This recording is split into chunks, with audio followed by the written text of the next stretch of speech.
Hello friends, Excel सीखने की zero to hero series में एक बार फिर से आपका स्वागत है। और आज की इस क्लास के अंदर मैं आपको डेटा टाइप के ये सभी ऑप्शन बताऊंगा। लेकिन फ्रेंड्स, मैं आपको डेटा टाइप दो पार्ट में कवर करूंगा। पहले पार्ट में मैं आपको फ्रॉम एक्सेस से लेकर एडवांस फिल्टर के ये सभी ऑप्शन बताऊंगा और नेक्स्ट पार्ट में मैं आपको टेक्स्ट टू कॉलम से लेके बाकी के सभी ऑप्शन बताऊंगा। और फ्रेंड्स, अगर आपने इस सीरीज के जो प्रीवियस वीडियो ने नहीं देखा है तो उस पर मैंने ये वाली प्लेलिस्ट बना दी है। इस प्लेलिस्ट में मैं अभी तक 8 वीडियो अपलोड कर चुका हूं, तो एक बार आप इन सभी वीडियोस को भी जरूर देख लेना। तो चलिए अब शुरू करते हैं। मेरा नाम है अभिषेक और आप देख रहे हैं माइक्रो सॉल्यूशन।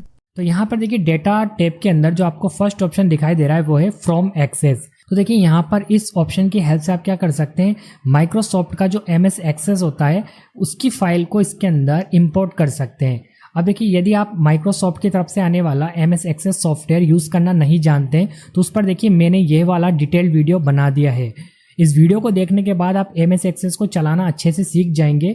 ये भी माइक्रोसॉफ्ट की तरफ से आने वाला ही एक सॉफ्टवेयर है और इस वीडियो का लिंक मैं आपको इस वीडियो के डिस्क्रिप्शन बॉक्स में दे दूंगा। तो यहाँ पर देखिए, मैं आपको यही बता रहा था कि अगर आप MS एक्सेस जानते हैं तो उसकी फाइल को भी आप इसमें ओपन कर सकते हैं, क्योंकि MS एक्सेस के अंदर भी टेबल बनाई जाती है और काफ़ी कुछ किया जाता है। वो आप वीडियो देखेंगे तो आप जान जाएंगे। तो यहाँ पर जस्ट मैं इस ऑप्शन पर क्लिक करता हूँ और इस पर क्लिक करने के बाद मैं यहाँ से MS एक्सेस की फाइल को सेलेक्ट कर लेता हूँ और इसके अंदर मैंने टेबल बनाई हुई थी। तो ये जो MS एक्सेस की फाइल है, ये एक्सेल की फाइल नहीं है, ये MS एक्सेस की फाइल है, माइक्रोसॉफ्ट एक्सेस। ओके, तो इसके अंदर टेबल है। एक्चुअल में ये तो डेटाबेस है और इसके अंदर एक टेबल है, तो वो टेबल इसके अंदर ओपन हो जाएगी। किसके अंदर? एक्सेल के अंदर। तो यहाँ पर देखिए एक विंडो ओपन होगी, काफ़ी सारे ऑप्शन यहाँ पर मिलेंगे। फिलहाल मैं सिर्फ टेबल सेलेक्ट करके ओके करता हूँ ताकि हम मुझे एक टेबल मिल जाए। तो ये टेबल मैंने उस MS एक्सेस फाइल के अंदर बना रखी थी, यानी उस डेटाबेस के अंदर ये टेबल थी और ये टेबल यहाँ पर ओपन हो चुकी है। अब मैं इस टेबल को यूज कर सकता हूँ, क्योंकि फ्रेंड देखिए, कई बार ऐसा होता है कि हम किसी कंपनी में काम करते हैं और वहां पर हमें टेबल MS एक्सेस की फाइल के रूप में मिलती है, तब हमें एक्सेल के अंदर उसे इंपोर्ट करके यूज करना पड़ता है, क्योंकि जो एक्सेल हमें फैसिलिटी देता है वो MS एक्सेस नहीं देता। तो इसलिए हमें कई बार एक्सेस की फाइल को एक्सेल में ओपन करने की जरूरत पड़ती है। दोनों सॉफ्टवेयर अलग अलग है, तो इस ऑप्शन की हेल्प से आप एक्सेस की फाइल को एक्सेल में ओपन कर सकते हैं। ठीक है, जैसा कि मैंने आपको करके दिखा दिया। अब देखिए, यहाँ पर नेक्स्ट ऑप्शन आपको दिखाई दे रहा है वो है फ्रॉम वेब। जैसा कि नाम से पता लग रहा है, यहाँ पर आप क्लिक करेंगे। यहाँ पर क्लिक करने के बाद आप यहाँ पर वेबसाइट को सर्च करेंगे। जिस भी वेबसाइट का डेटा अगर आपको एक्सेल में लेकर आना है, आपको जस्ट यहाँ क्या करना है, देखिए वेब ब्राउजर ओपन हो गया है एक तरह से।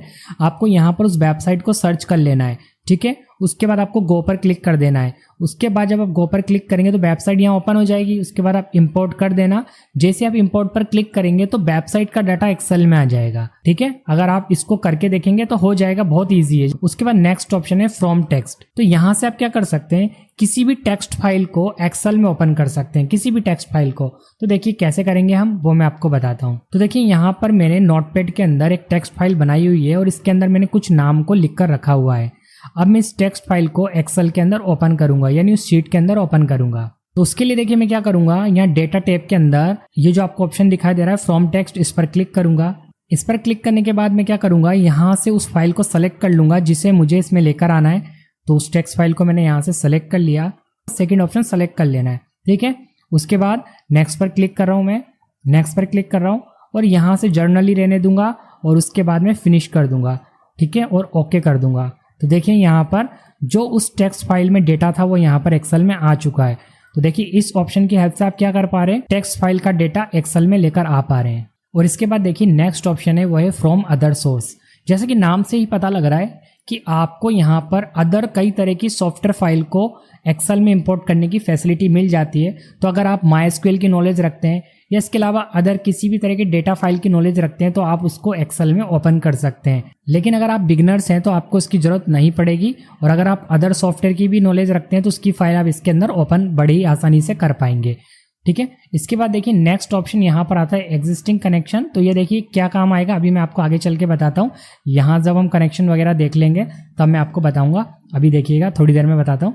तो यहाँ पर नेक्स्ट ऑप्शन वो है हमारा रिफ्रेश ऑल।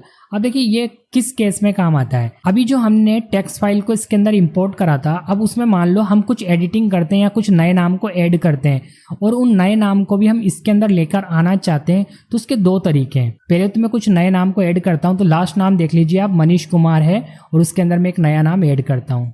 तो देखिए यहाँ पर मैंने टेक्स्ट फाइल ओपन कर ली और यहाँ पर मैं सुनील लिख देता हूँ, सुनील कुमार लिख देता हूँ। ओके, सुनील कुमार मैंने यहाँ पर लिख दिया है। अब मैंने इस फाइल को सेव कर दिया है, सेव जरूर करना। तो देखिए मैंने वापस एक्सेल शीट को ओपन कर लिया है, जहाँ पर मुझे वो जो नई एंट्री मैंने उस टेक्स्ट फाइल में करी थी उसे मुझे यहाँ पर लेकर आना है। ठीक है, तो उसका जो पहला तरीका है वो तो ये है कि आप यहाँ से देखिए रिफ्रेश ऑल पर क्लिक करें। जैसे आप रिफ्रेश ऑल पर क्लिक करेंगे तो उसके बाद आपको यहाँ पर वापस वही फाइल सेलेक्ट करनी है जिसमें आपने अभी एडिटिंग करी थी और जिसे आपने पहले यहाँ पर इंपोर्ट किया था, जिस टेक्स्ट फाइल को आपने इंपोर्ट किया था। ओके, तो मैंने यहाँ पर इस टेस्ट वाली फाइल को इंपोर्ट किया था, मैंने इसे सेलेक्ट कर लिया और इंपोर्ट पर क्लिक करा। तो यहाँ पर देखिए वो नाम यहाँ पर ऐड हो चुका है। ठीक, बट आप खुद बार बार ऐसे रिफ्रेश नहीं करना चाहते मैनुअली। आप क्या करना चाह रहे हैं कि मान लीजिए कोई टेक्स्ट फाइल में आप एंट्री करना चाहते हैं, मतलब आप टेक्स्ट फाइल में तो ऐड कर रहे हैं, लेकिन यहाँ पर आकर आपको बार बार रिफ्रेश ऑल जो भी मैंने आपको करके दिखाया था ना, जिससे डेटा इसमें आया था, वो करने की जरूरत नहीं पड़ेगी। तो उसके लिए देखिए एक तरीका है। पहले तो मैं एक नया नाम और उसमें ऐड करता हूँ। ठीक है, तो उसमें मैंने एक नया नाम ऐड कर दिया है सूरज। तो देखिए मैंने एक्सेल शीट को वापस ओपन कर लिया है और इस डेटा को मैं सेलेक्ट कर लूंगा।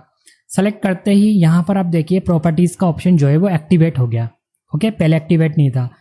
आप रिफ्रेश ऑल पर क्लिक मत करना, नहीं तो वो फिर से फाइल सेलेक्ट करने के लिए बोलेगा और हम बार बार फाइल को सेलेक्ट नहीं करना चाहते। हम तो क्या चाहते हैं कि हम तो सिर्फ टेक्स्ट फाइल में जो भी डेटा चढ़ाना है वो चढ़ा दें, या टेक्स्ट फाइल में जो भी डेटा आ रहा है वो आता जाए और एक्सेल में अपने आप इंपोर्ट होता जाए। तो अपने आप इंपोर्ट करने के लिए यहाँ पर आपको प्रॉपर्टीज में जाना है और यहाँ पर देखिए आपको सेकंड ऑप्शन दिखाई दे रहा है। आप इस वाले ऑप्शन को हटा दीजिए और इस सेकंड ऑप्शन दिखाई दे रहा है रिफ्रेश एवरी।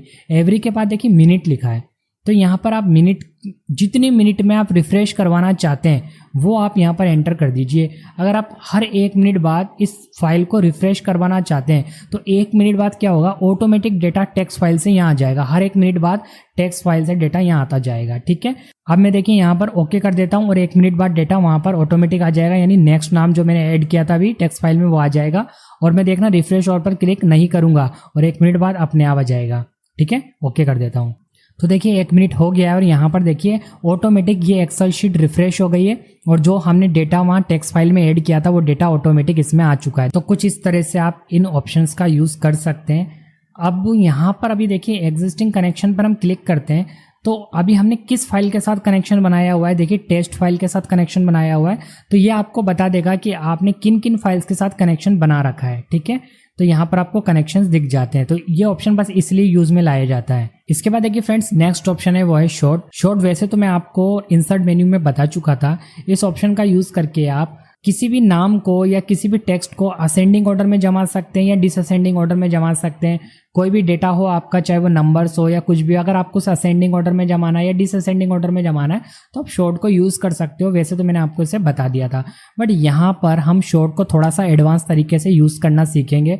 कैसे, उसके लिए देखिए मैं क्या करता हूँ, यहाँ पर ये जो टेबल है इस टेबल के अंदर फेल वाले को कलर अलग दे देता हूँ। तो देखिए कलर चाहूँ तो मैं जो मैंने आपको यहाँ से होम के अंदर कंडीशनल फॉर्मेटिंग बताया था ना, इससे भी दे सकता हूँ कलर वगैरह, या फिर मैं डायरेक्ट यहीं से कलर इसका चेंज कर देता हूँ। देखिए यहाँ से इसका बैकग्राउंड कलर में जो फेल हुआ है उसको मैं रेड कलर दे देता हूँ और बाकी पास वालों का कलर वैसे तो ज़्यादातर पास ही है और इसको येलो दे देता हूँ पास वालों को। ठीक है, चलो अपन ऐसा करते हैं कि इसके अंदर इस टेबल के अंदर कुछ स्टूडेंट्स स्कोर फेल कर देते हैं, यानी इनके मार्क्स कम कर देते हैं कि इसमें ज़्यादा है इसमें भी कम कर देते हैं। तो पहले मैं काम करता हूँ, कुछ स्टूडेंट्स स्कोर फेल कर देता हूँ, फिर वीडियो कंटिन्यू करता हूँ। ठीक है, तो यहाँ पर देखिए 2 स्टूडेंट्स और मैंने फेल कर दिए हैं ताकि मैं आपको समझा पाऊँ। यहाँ पर इनका कलर मैं वही कर देता हूँ रेड, क्योंकि ये फेल है, इसका भी मैंने रेड कलर कर दिया। ठीक है, और चाहूँ तो मैं कंडीशनल फॉर्मेटिंग से भी कर सकता हूँ, आप इससे भी करके देख लेना, इसमें भी हो जाता है, आपको मैंने बता रखा है वैसे। ठीक है, अब वापस हम डेटा टैब में चलते हैं और यहाँ पर इस टेबल को पहले सेलेक्ट कर लेते हैं। तो इसमें हमारे पास 2 तरह का डेटा है रिजल्ट वाले। अगर कॉलम की बात करें तो यहाँ पर हमारे पास 2 तरह का डेटा है, एक पास है और एक फेल है। ठीक है, पास का कलर येलो है, फेल का कलर रेड है। अब अगर मैं शॉर्ट पर क्लिक करता हूँ तो यहाँ पर हम देखिए थोड़ा सा एडवांस तरीके से शॉर्ट करेंगे। शॉर्ट बाय के अंदर हम सेलेक्ट कर लेते हैं रिजल्ट को और इस बार वैल्यू से शॉर्ट नहीं करेंगे। वैल्यू से तो मैंने आपको बता ही दिया था असेंडिंग ऑर्डर डिसअसेंडिंग ऑर्डर करना। अब यहाँ पर मैं सेलेक्ट कर लेता हूँ सेल का कलर, सेल कलर। ठीक है, वो सेल का ही कलर है ना, चाहे तो टेक्स्ट कलर से कर सकते हैं यानी फ़ॉन्ट कलर से कर सकते हैं, और सेल को अगर आइकन दे रखा है तो उससे भी कर सकते हैं, बट यहाँ पर मैं सिर्फ आपको सेल कलर बताऊंगा, अदर से आप करके देखना। ठीक है, उसके बाद हम करना क्या चाहते हैं, तो हम यहाँ से ऑर्डर करना चाहते हैं कि जो फेल है ना वो टॉप पर दिखाई दें, कौन कौन फेल है ऑन टॉप। ठीक है, यहाँ से ऑन टॉप ही रहने देते हैं और कलर सेलेक्ट कर लेते हैं। 2 ही कलर दिखाई देंगे क्योंकि हमने 2 ही कलर दिए हैं यहाँ पर, तो यहाँ पर हमें 2 ही कलर दिखाई देंगे। तो हमने बोला कि जो रेड कलर है ना वो ऑन टॉप आ जाए। तो हमें ये मालूम है कि रेड कलर हमने फेल को दे रखा था, तो हमें पहले सभी फेल दिख जाएंगे। तो देखिए शॉर्ट को कुछ इस तरीके से भी यूज में लाया जा सकता है। ठीक है, यहाँ कलर सेलेक्ट करा, यहाँ ऑन टॉप रहने दिया और ओके पर क्लिक कर दिया। तो यहाँ पर देखिए शॉर्टिंग भी हो गई।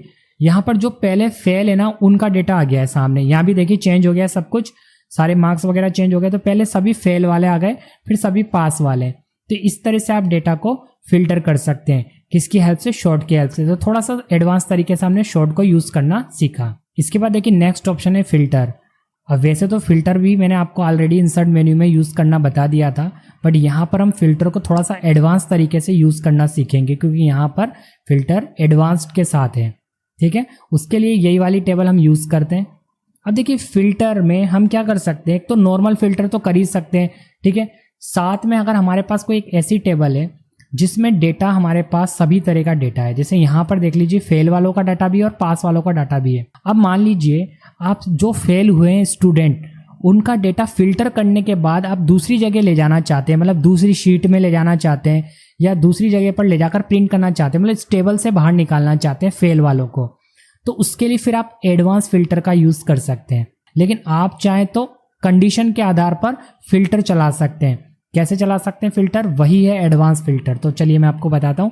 तो ये टेबल, ये जो एग्जांपल है, इसी के ऊपर हम एडवांस फिल्टर अप्लाई करके देखेंगे। सबसे पहले तो हम इस टेबल को सेलेक्ट कर लेते हैं और देखिए साथ ही में मैंने काम और किया हुआ है कि इस टेबल की जो हेडिंग है ना, ये वाली येलो कलर्स में जो है, इसको कॉपी करके मैंने नीचे पेस्ट कर लिया। ठीक है, क्योंकि इस बार फिल्टर हम कंडीशन पर चलाएंगे। ठीक है, तो मैंने इसको कॉपी करके पेस्ट कर लिया और यहाँ पर मैं पहली बार आपको फिल्टर करके दिखा रहा हूँ एक कंडीशन पर। वो कंडीशन है जिनके मार्क्स, जिनके टोटल मार्क्स कितने हो, 360 से ज़्यादा हो। तो यहाँ पर तो वैसे सभी तरह के स्टूडेंट हैं जिनके 360 से कम है, तो मैं फिल्टर की हेल्प से यहाँ से डेटा को बाहर निकालूंगा और दूसरी जगह पर लेकर आऊँगा, यानी इसी शीट में दूसरी जगह पर। ठीक है, तो पहले बार तो मैंने क्या करा, यहाँ से ध्यान दीजिए, इस पूरी हेडिंग को कॉपी करके यहाँ पर पेस्ट कर लिया और टोटल के नीचे कंडीशन बना ली, ग्रेटर देन 360 लिख लिया। दिख रहा है आपको यहाँ पर। ठीक है, अब क्या करते हैं हम, अब चलते हैं हम, पहले क्या करेंगे, एडवांस फिल्टर पर क्लिक करेंगे। एडवांस फिल्टर पर क्लिक करते ही ऑटोमेटिक हमारी मेन टेबल सेलेक्ट हो जाएगी। अगर नहीं हो तो आप यहाँ पर क्लिक करना, देखिए यहाँ पर। लेकिन यहाँ पर देखिए आपको नीचे का ऑप्शन दिखाई दे रहा है, कॉपी टू अनदर लोकेशन। तो यस, हम अदर लोकेशन पर ही कॉपी करेंगे, तभी तो हम एडवांस फिल्टर यूज कर रहे हैं। क्योंकि फर्स्ट ऑप्शन को सेलेक्ट रखने से कोई मतलब नहीं है, क्योंकि ये वहीं पर फिल्टर कर देगा और वहीं पर फिल्टर करना है। तो हमें नॉर्मल फिल्टर भी मिला है, नॉर्मल फिल्टर से भी तो हम कर सकते हैं, जो कि मैंने आपको ऑलरेडी बता रखा है। लेकिन एडवांस फिल्टर के लिए हमें यहाँ पर सेकंड ऑप्शन सेलेक्ट करना है। इसके बाद देखिए यहाँ पर आपको जो मेन टेबल है ना आपकी, उसकी रेंज सेलेक्ट करनी है। वैसे तो बाय डिफॉल्ट ऑटोमेटिकली सेलेक्ट हो गया, बट ना हो तो आप क्या करना, यहाँ पर क्लिक करना, क्लिक करने के बाद अपनी मेन टेबल को सेलेक्ट कर लेना, यानी उसके डेटा को सेलेक्ट कर लेना। ठीक है, उसके बाद देखिए क्राइटेरिया रेंज, यहाँ पर है मेन खेल, इसका ध्यान रखें। देखिए यहाँ पर इस विंडो के अंदर एडवांस फिल्टर की इस विंडो की बात कर रहा हूँ मैं। यहाँ पर इसको मैं हटा देता हूँ, पहले ब्लैंक कर दिया मैंने। अब यहाँ पर आप फिल्टर किसके अकॉर्डिंग करना चाहते हैं, मतलब आप इस टेबल में से फिल्टर आप किस कंडीशन पे करना चाहते हैं। तो कंडीशन देखिए यहाँ पर मैंने ऑलरेडी पहले इसलिए ही बना ली थी, मैंने आपको बोला था ना कॉपी करके पेस्ट कर लेना, वो इसलिए बोला था। तो मैं यहाँ पर इसे सेलेक्ट कर लूंगा। ठीक है, तो हमारा टाइटल भी, जो हेडिंग है ना, ये भी कॉपी होना चाहिए साथ में, और ये जो हमने कंडीशन बनाई है ना, ये भी कॉपी होना चाहिए। तो मैंने इन दोनों रो को सेलेक्ट कर लिया। ओके, तो यहाँ पर देखिए ऑटोमेटिक आ गया।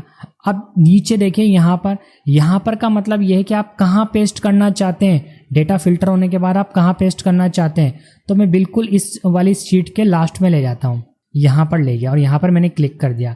आप कहीं भी क्लिक कर लेना अपनी शीट में, तो मैंने यहाँ क्लिक कर दिया। तो यहाँ पर देखिए एड्रेस आ गया और मैं ओके पर क्लिक करूंगा। तो जैसे ही मैं ओके पर क्लिक करूंगा तो देखिए पहले आप 360 से जितने भी ज़्यादा हैं, तो अब एक बार यहाँ पर मेन टेबल में देख लीजिए कितने स्टूडेंट है, 1 से लेकर 9 तक। अब मैं आपको स्क्रॉल डाउन करके नीचे ले जाके दिखाता हूँ, क्योंकि पेस्ट कहाँ पर हुआ है, नीचे। इस टेबल में से डेटा निकलकर, कौन सा डेटा निकलकर, जिनके टोटल मार्क्स ग्रेटर देन है 360 से, वो कहाँ चला गया, लास्ट में, जहाँ पे हमने पेस्ट किया। तो हम लास्ट में चलते हैं, देखिए यहाँ पर आ गया वो डेटा, देख पा रहे हैं आप। तो इतने स्टूडेंट हैं और वो पास भी हैं।